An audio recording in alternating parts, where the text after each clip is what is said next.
ICC নারী one day বিশ্বকাপে চূড়ান্ত পর্ব নিশ্চিতে কাল মাঠে নামবে বাংলাদেশ, প্রতিপক্ষ ওয়েস্ট ইন্ডিজ।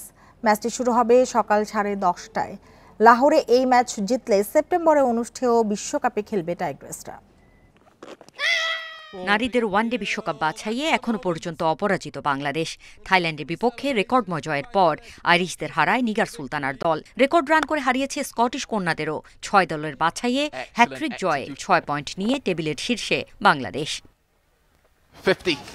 বাংলাদেশের বাকি 2 ম্যাচ ক্যারিবীয় মেয়েদের হারাতে পারলেই পাকিস্তানের বিপক্ষে শেষ ম্যাচটি হয়ে যাবে নিয়ম রক্ষার। লক্ষ্যে পৌঁছাতে স্নায়ুচাপ সামলে খেলতে হবে ফাহিমা শারমিনদের। মেয়েদের ওডিআই র্যাঙ্কিংয়ে বাংলাদেশ থেকে এক ধাপ পিছিয়ে উইন্ডিজ। বাছাই পর্বে 3 ম্যাচ খেলে জয় পেয়েছে একটিতে। 2 পয়েন্ট নিয়ে ধুঁকছে হেইলি ম্যাথিউজের দল। তারপরও ক্যারিবীয়দের দুর্বল প্রতিপক্ষ ভেবে ভুল করতে চাইবে না লাল সবুজের মেয়েরা।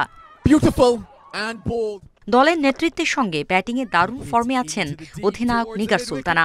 3 ম্যাচে 113-র বেশি স্ট্রাইক রেটে 235 রান নিয়ে এখনো পর্যন্ত বাছাই পর্বের সর্বোচ্চ স্কোরার তিনি। ফর্মে আছেন শারমিন আক্তারও। 3 ম্যাচে 8 উইকেট নিয়ে দলের সর্বোচ্চ উইকেট শিকারী জান্নাতুল। ফাহিমা নাহিদাদের বোলিং পারফরম্যান্সও এগিয়ে রাখবে বাংলাদেশকে।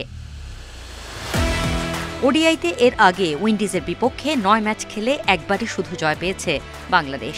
জয়রথে থাকা টাইগ্রেসরা পুরনো পরিসংখ্যান নিয়ে নিশ্চয়ই ভাববে না। Farida Bakhtiyara, independent news.